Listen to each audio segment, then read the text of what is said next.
This festival season I'm bringing you unique Diwali recipes. Let's go. आज हम बनाने वाले हैं श्रीखंड टार्ट। इसको बनाने के लिए सबसे पहले लेंगे हम डाइजेस्टिव्स, इनको ग्राइंड कर देंगे, डालेंगे इसके अंदर हम बटर, इसको अच्छे से मिक्स कर लेंगे ताकि एक कोर्स सा पेस्ट बन जाए। इसको हम ट्रांसफ़र करेंगे in a grease tray, press it gently and then refrigerator में इसको 2 घंटे के लिए डाल दीजिए। श्रीखंड बनाने के लिए लेंगे हम कर्ड, उप्स, इस पर हम डालेंगे powdered sugar. We will then add some Rooh Afza या फिर red color and then we're going to add some rose essence. Mix it all well. Before I show the plating of this dish, let me tell you that I got all these ingredients from an app called Clip the Deal that are giving you unbelievable cashback deals. Just download the Clip the Deal app, create a shopping list on the app of all the things that you want to buy, save the deals you want to redeem, and then buy the products from supporting retailers, upload the shopping bill on the app, and that's it. You can get your cash back.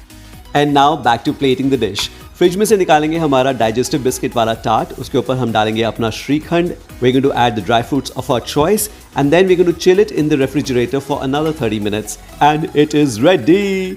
Diwali पे आपके लिए लेकर आ रहा हूँ ये unique recipes. Please like and comment. और अगली रेसिपी कौन सी बनाऊँ, सेवरी या स्वीट डिश, मिठाई या नमकीन, कॉमेंट्स में बताइएगा। And happy Diwali in advance.